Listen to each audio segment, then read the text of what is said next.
Hey everybody, thank you so much for joining the channel today. I'm Dane, your host of the Rock and Metal Guardian. Hope you're doing well wherever you may find yourselves. This is episode 16 in my little mini-series called Back to Back, the greatest album pairs of all time. And before we jump right into today's band of choice, I want to talk with you yet again about what are the qualifications to be considered, in my humble opinion, the greatest album pairs of all time. And this is for those who are new to the channel or new to the series. And one, they must be back-to-back chronologically in the discography. 2, they must complement one another. 3, they're companion albums. The second one in the discography must pick up where the previous one left off. They could have been a double album, and both of them must be seminal works. Another way to think of that is I'm taking the band's and artist's best album run and picking the 2 that are the best of that album run, if it fits. And so we're talking about the band's peak, but this is the peak of that peak, the zenith, if you will. So without further ado, Triumph's Allied Forces, and the follow-up to that, of course, Never Surrender. Let's jump right in and talk about Fool for Your Love on Allied Forces.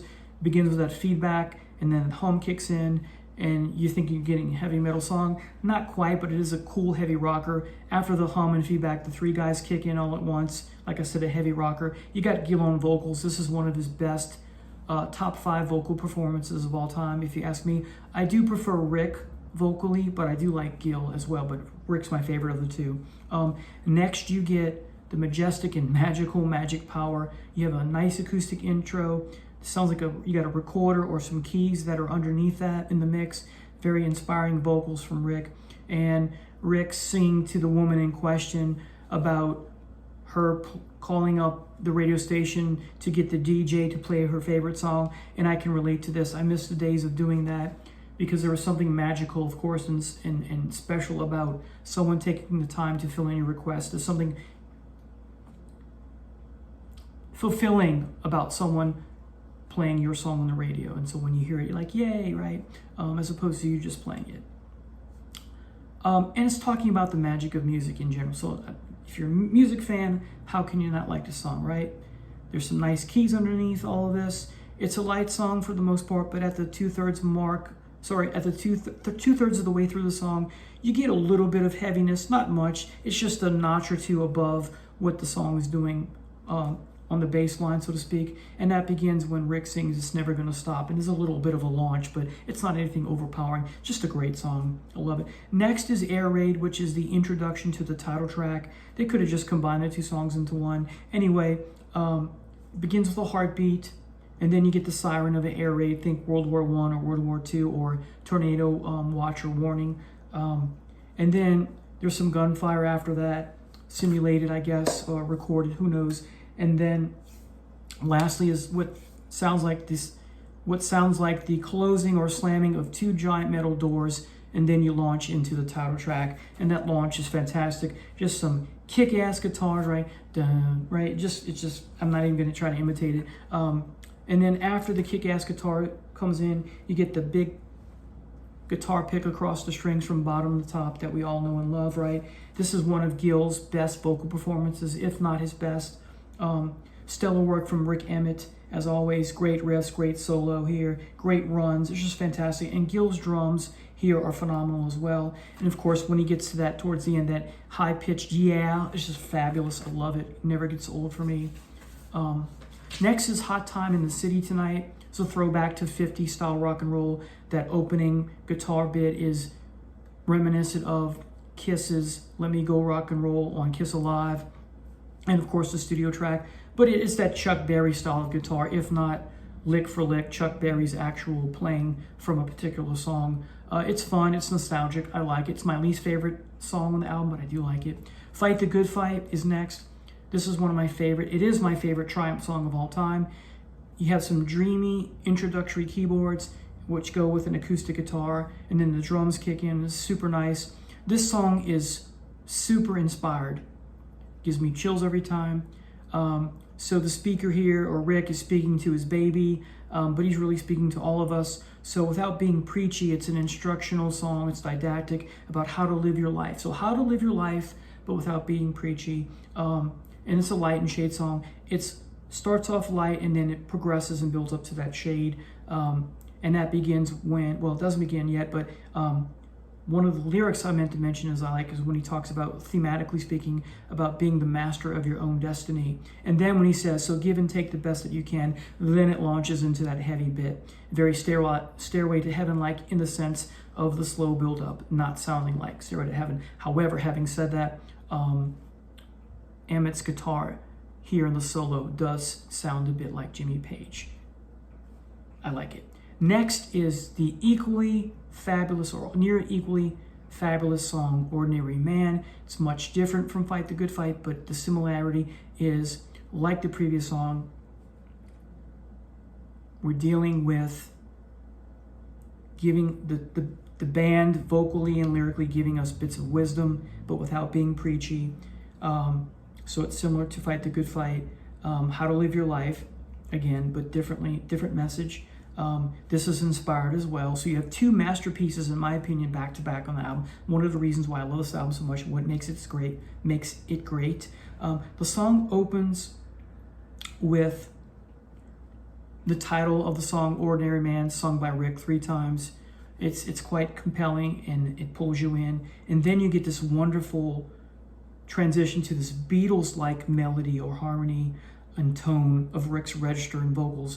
It has a King's X quality too. So Beatle-esque, King's X type. Think of the way that King's X does that Beatle-esque type harmony or melody, right? It's just fabulous with the acoustic guitar here. And then you get, the opening lyrics. The opening lyrics are that Beatles tone rather, where he says, look in the mirror. Sounds very Beatles-like, if you will. Again, I have to repeat it because it's so near and dear to my heart. I'm just so passionate about the song as I am the previous one, so I get more chills here. And so the topic is standing up when you have corruption in your life, whether political, school, all walks of life, right? So just great message, again, without being preachy. And some of the great lyrics here that are inspired, or the more I see, the less I understand. Very Tennyson-like, if you know that Tennyson poem, Ulysses, same message there. And he's also saying that there's nothing wrong with being an ordinary Joe or an ordinary Joanna. This is a light and shade song, but it's light, shade. It's the back and forth kind, not the slow build up, slow, heavy, slow, repeat, right? Some more great inspiring lyrics. Everybody's talking, but nothing's getting said, so we can relate to that, or most of us. The drums are fabulous. This is blasphemous, but Gil sounds like Bonham a bit here on this album, and there's some great guitar here as well. And then it slows down after the heavy guitar kicks in, back to the shade part, and even more so inspiring lyrics. Once I thought the truth was going to set me free, now I feel the chains of its responsibility. The way that Rick sings this is just so passionate, driven, motivated. That's just amazing. And then he continues, I will not be a puppet. I cannot play it safe. I give myself away with a blind and simple faith. And he adds, I'm just the same as you. I just do the best I can. That's the only answer. And he repeats that answer. And then he goes up in register to an ordinary man, right? It's just great. And then you get the return of that intro where that is repeated, that Beatle-esque type thing. And then you get to the last lines of the song. Very poetic, right? Here's to health, here's to wealth. May you never doubt yourself. And then you hit that outro guitar, which is so cool. Just love the song.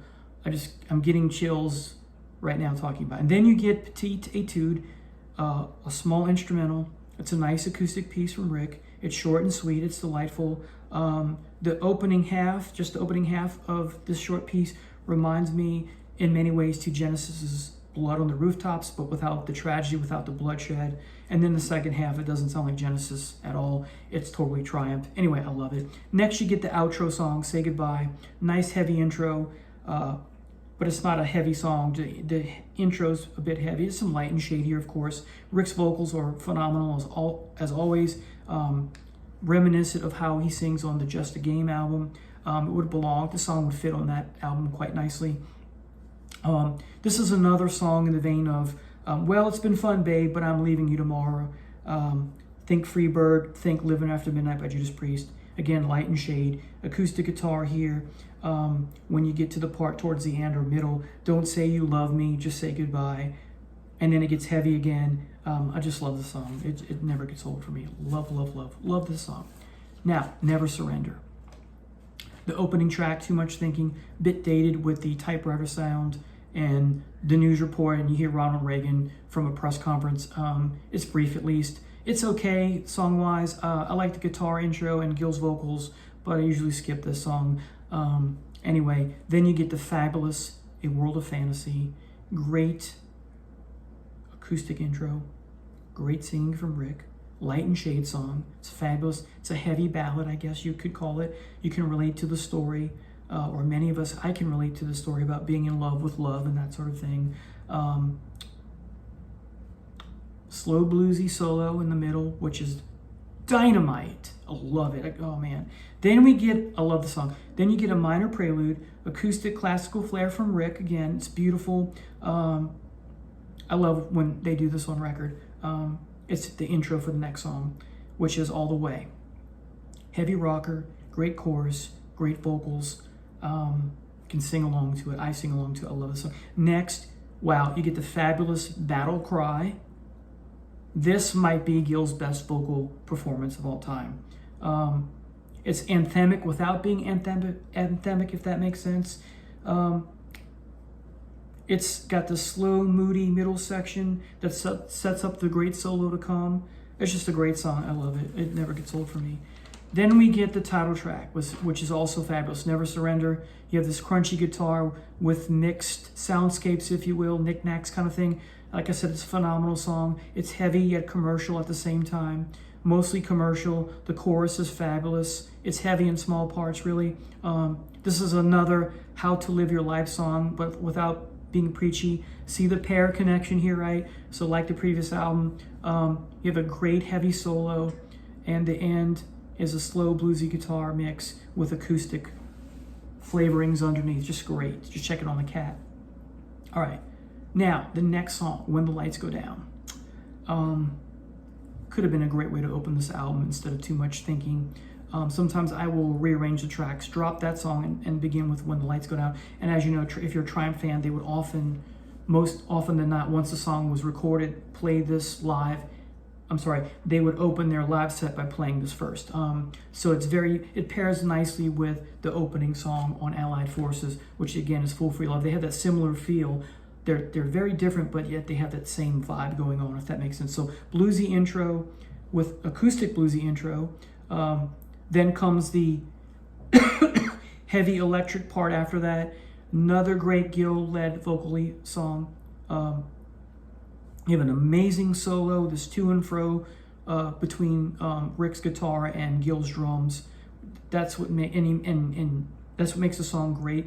And you have this great part where I don't know what effects pedals Rick's using, but he makes the guitar cry and sing. Just a great song. Next, you get the catchy Riding on the Wall. It just sounds so much like All the Way like a part 2 of All the Way. It's that similar, same vibe. I love it though.